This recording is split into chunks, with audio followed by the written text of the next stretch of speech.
Ignition running. Liftoff. We have a liftoff.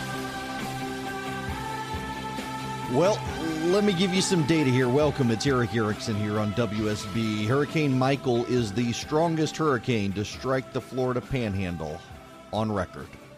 It's the strongest storm to make landfall in the continental U.S. since Hurricane Andrew in 1992. That includes Katrina, by the way. Its pressure was lower than Hurricane Andrew and the third lowest pressure ever measured in a hurricane making landfall in the U.S. Tropical storm force winds are stretching out more than 320 miles. More than 30 million people are under hurricane or tropical storm warnings. Watches and warnings are in 6 states: Mississippi, Alabama, Florida, Georgia, South Carolina, and North Carolina. Right now, I want to bring you up to speed. Athens, all the way to the storm stretches all the way to Augusta. Athens is about to get clocked. It's got rain right now, but it's going to get heavier.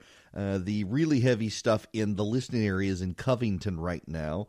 Go out towards the Greensboro area. You've got it. McDonough getting some heavy rain. Locust Grove has a respite for a few minutes.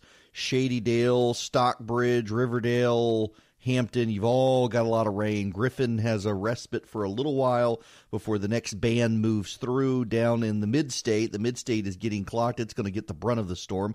The Atlanta area is getting a lot of rain. It's going to be spared the bulk of the storm. Kurt Mellish is going to join me at 5:30 to kind of give us the play-by-play and the overview of what we can expect. So stick around. Now, the phone number here, 404-872-0750, 1-800-WSB-TALK. Eric Holder, I played this clip in the intro segment, but I want to play this again for you real quick. This is Eric Holder talking to Democratic voters today in Georgia. Listen to this. It is time for us as Democrats to be as tough as they are, to be as dedicated as they are, to be as committed as they are. Michelle always says, Michelle Obama, I love her, you know. She and my wife, like, really tight, which always scares me and Barack. But Michelle always says that, you know, when they go low, we go high. No. When they go low, we kick them.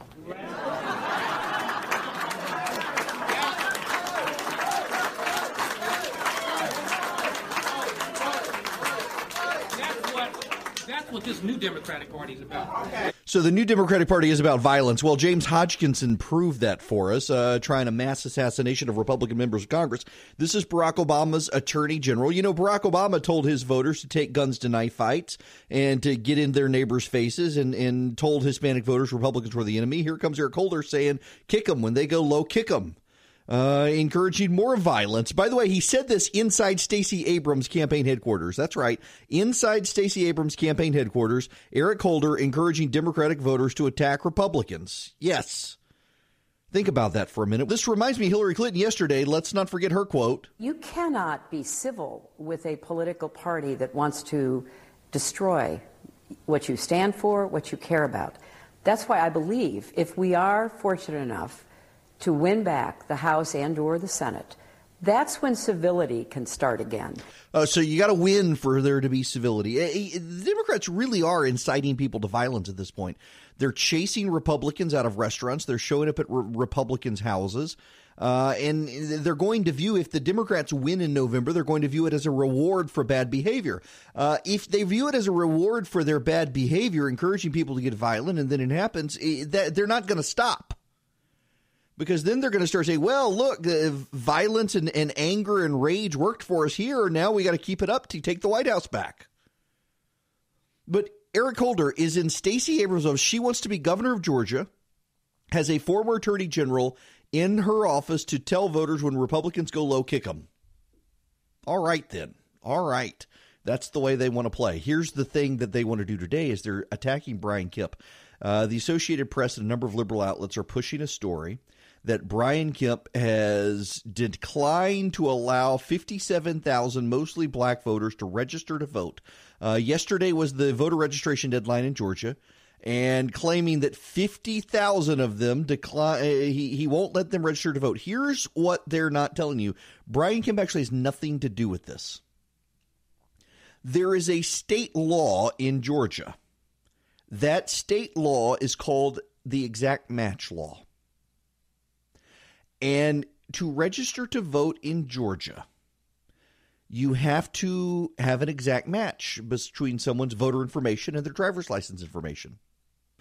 For example, my first name is Eric Woods. It is reflected on my driver's license as Eric Woods. If I were to go fill out my voter registration information, put Eric W. instead of Eric Woods, they would throw me out of the system because my driver's license is my state record. The voter registration information pulls from your driver's license. The reason is because your driver's license is updated far more often than your voter registration file. So they get an exact match off your driver's license. The people who are being thrown out, the 57,000 people, their voter registration information doesn't match their driver's license information. Well, one of the reasons it often doesn't match the driver's license information is because it's not the voter actually registering himself to vote. It's a third-party group like the nonprofit Stacey Abrams has run in the past to try to get people to vote. That's what's happening here. They're saying that 57,000 voters have been excluded. No, what's happened is that they've tried to fill out forms to get people registered to vote. Those people themselves have not filled out the forms. They're trying to scream and claim this is discrimination from Brian Kemp. All he's doing is complying with the law. So are they encouraging the Secretary of State to break the law? That's what it sounds like. They're encouraging Brian Kemp to break the law because the law is very clear. Voter registration information must match driver's license information. You're given 26 months, not weeks, months, 26 months to correct the information. And apparently people don't want to correct it. He's also being attacked, you should know, for throwing 500,000 people off the rolls. That's a federal law. He's complying with federal law. See, there are laws. These laws have been passed by the state and the federal government. Brian Kemp is complying with these laws. A Democratic Secretary of State would have to comply with the law as well. And the Democrats are attacking him for complying with the law. Essentially, they want him to break the law. That is what they want. They want Brian Kemp to have to break the law to help Democrats. The law doesn't work to the Democrats' advantage, so they want Brian Kemp to break the law. This is what we're seeing in the Kavanaugh stuff as well. The Senate is illegitimate because the Senate nominated Kavanaugh. The Supreme Court is illegitimate because Kavanaugh sits on the Supreme Court. The House of Representatives is illegitimate because it's gerrymandered. Brian Kemp is illegitimate because he complies with the law. You got to break the law. The Constitution is bad because the Senate doesn't represent the mob. Brian Kemp is bad because he follows the law. All of this is bad because of the law. The Democrats want law-breaking, lawlessness.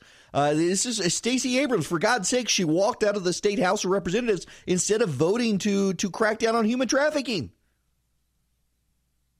Do you want law and order or do you want lawlessness? The Secretary of State is Brian Kemp.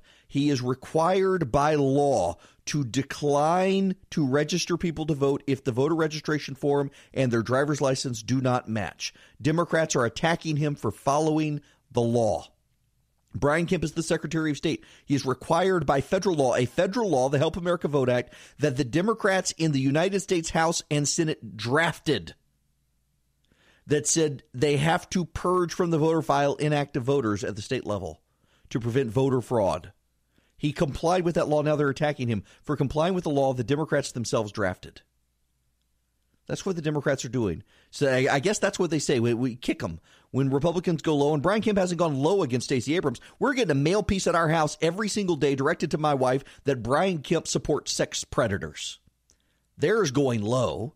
Brian Kemp, if anything, is out taking the high road, pointing out his record, pointing out he'd be good for business, pointing out Stacey Abrams would be bad for business, which is true. She wants to raise taxes. Just insane that they're attacking him for this. And here comes Eric Holder encouraging Democrats to get violent against Republicans. The former Attorney General encouraging Democrats to get violent and doing so in Stacey Abrams' office. This is why we can't have nice things. What would it look like if we all listened more? Listening to audiobooks motivates us and inspires us, even brings us closer together. There's no better place to listen than Audible, because now Audible members get even more. Exclusive audio fitness programs, audiobooks, Audible originals, and more. Audible has the largest selection of audiobooks on the planet, and now, with Audible Originals, the selections has gotten even more custom with content made for members. Every month, Audible members get 1 credit good for any audiobook they choose, plus 2 Audible originals from a changing selection that they can't get anywhere else. They also get access to audio fitness and health workouts created exclusively for Audible. Plus, your books are yours to keep. With Audible, you can go back and re-listen anytime, even if you cancel your membership. Didn't like your audiobook? Exchange it. No questions asked. Start a 30-day trial and get your first audiobook free. Go to audible.com/Eric, remember ERICK, or text Eric, ERICK, to 500500. You can do it with audiobooks. You can read audiobooks, except you listen. You don't actually read. Well worth it, particularly if you're stuck in the car, you got a long road trip. Audible is the way to go. So start your 30-day trial by going to audible.com/Eric, ERICK, or text Eric, ERICK, to 500-500. That's audible.com/Eric, or text Eric to 500-500 to get started.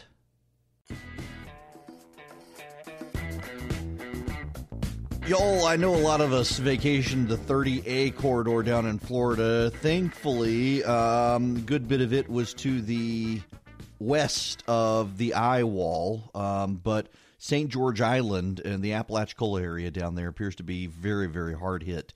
We'll bring you the latest on the storm when we come back. And also, we got to shift to Washington, the lay of the land. The House of Representatives, what are Republicans saying privately behind closed doors in Washington? I'll bring you the latest on the lay of the land and new polling that encourages them.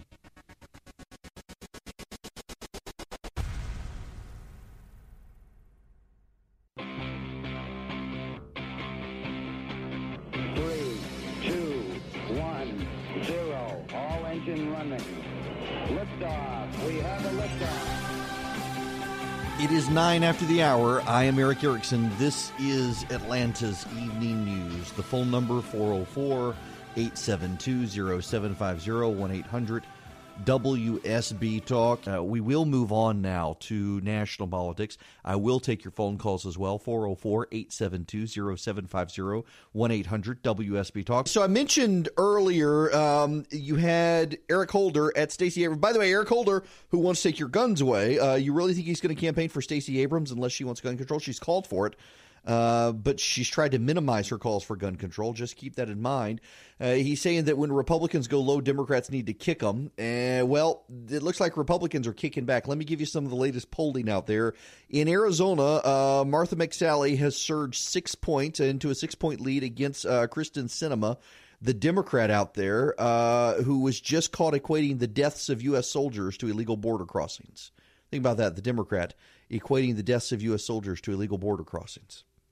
In Tennessee, Phil Bredesen may have gotten Taylor Swift's endorsement, but Marsha Blackburn is up 8 points there. In Nevada, everyone, including the Republican National Committee earlier this year, you might be advised, wrote off Dean Heller. The Politico had a big piece that Dean Heller is toast. He's now up 2 points against Jackie Rosen, the Democrat. Heidi Heitkamp was down 10 points before Brett Kavanaugh, down 12 points now.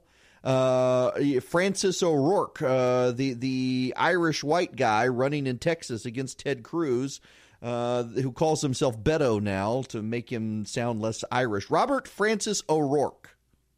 He is now down double digits against Ted Cruz, and yet the media continues to write these hagiographic pieces. Yeah, so I got to tell you, so the New York Times ran this story about Beto O'Rourke that 20 and 30-something evangelical women love Beto. They don't like Ted. They like Beto. And it's almost, they tried to make these young ladies sound just as vapid and superficial as you can imagine. And you actually start reading about them, and it's not really clear that they actually are evangelical. They seem rather progressive in their views by and large. Not very conservative, not very evangelical. I mean, the New York Times will define anyone as evangelical if they can either make them look bad or make them look like they're voting for the Democrats, so there's a big shift. But nonetheless, the number of profiles about Beto O'Rourke, who has never had a chance against Ted Cruz, is profound to think about when people claim the media has media bias. It is a reminder that, yes, the media does have real serious, and sustained media biases, and that the media fails to accurately paint an honest picture of what's going on in the political world. The media is so biased for the Democrats. I mean, look at the Kavanaugh situation. But you know what's so interesting to me is how few members of the media have written fawning profiles of Stacey Abrams. Now, she got the cover of Time. She did. Molly Ball wrote a very good profile of Stacey Abrams. It was a very fair profile of Stacey Abrams. It wasn't the hagiography that Beto O'Rourke has gotten. But just think about that. Stacey Abrams would be the first black female governor in the nation, not just Georgia. And the national media has just poured all the resources into touting Beto O'Rourke against Ted Cruz. Now, I don't think Stacey Abrams is going to win either. But she's certainly going to get closer to Brian Kemp just because of Georgia than Beto O'Rourke is going to get to Ted Cruz. And yet the media has largely ignored her because she's not an attractive white guy who says the F word. That is the media profiles of Beto O'Rourke go on and on and on about his Kennedy-like looks and the fact that he's not afraid to say the F word on the campaign trail and how refreshing it is to get that honesty. What they mean is that profanity. This is a reflection of the media bubble. But he's going to lose. And it looks like Dean Heller has turned things around in Nevada, and Kavanaugh has helped. It looks like Martha McSally has turned things around in Arizona. She's running against an incompetent Democrat to begin with. That helps her. Rick Scott is ahead in Florida. And frankly, the coverage of the hurricane and his performance as governor during the hurricane can make or break his campaign if he shows competent leadership. The Democrats may very well lose seats in the Senate. The Republicans may gain seats in the Senate. The House still has Republicans very nervous. We'll talk about that when we come back. What would it look like if we all listened more? Listening to audiobooks motivates us and inspires us, even brings us closer together. There's no better place to listen than Audible, because now Audible members get even more. Exclusive audio fitness programs, audiobooks, Audible originals, and more. Audible has the largest selection of audiobooks on the planet, and now, with Audible Originals, the selections has gotten even more custom with content made for members. Every month, Audible members get 1 credit good for any audiobook they choose, plus 2 Audible Originals from a changing selection that they can't get anywhere else. They also get access to audio fitness and health workouts created exclusively for Audible. Plus, your books are yours to keep. With Audible, you can go back and re-listen anytime, even if you cancel your membership. Didn't like your audiobook? Exchange it. No questions asked. Start a 30-day trial and get your first audiobook free. Go to audible.com/Eric, remember ERICK, or text Eric, ERICK, to 500-500. You can do it with audiobooks. You can read audiobooks, except you listen. You don't actually read. Well worth it, particularly if you're stuck in the car, you got a long road trip. Audible is the way to go. So start your 30-day trial by going to audible.com/Eric, ERICK, or text Eric, ERICK, to 500-500. That's audible.com/Eric, or text Eric to 500-500 to get started.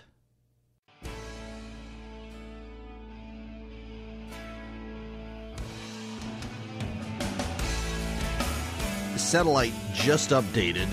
The worst rain in the metro Atlanta area right now is over the Grady Curve. When we come back, the lay of the land in the House of Representatives. We'll take your phone calls as well. 404-872-0750, 1-800-WSB Talk. There is some polling out there in the House of Representatives that is giving Republicans pause to reconsider the coming blue wave. I'll tell you what it is.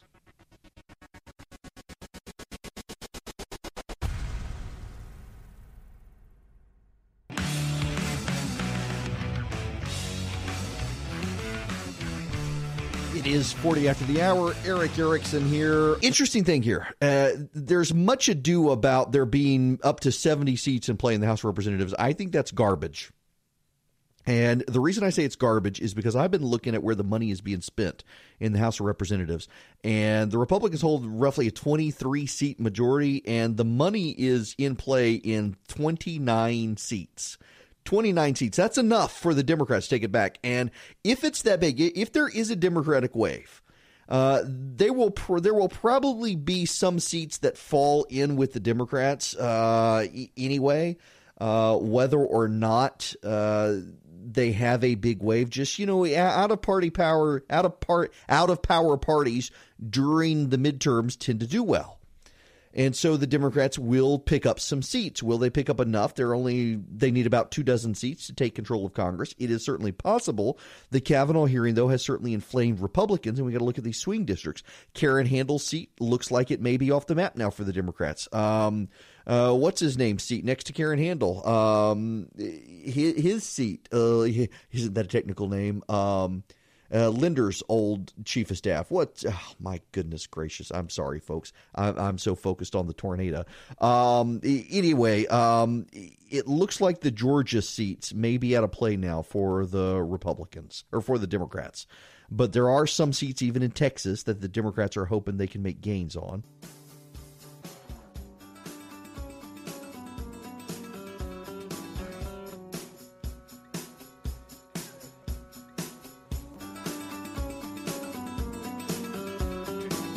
Stay safe tonight, folks, and I will talk to you guys later. Stay dry as well if you can.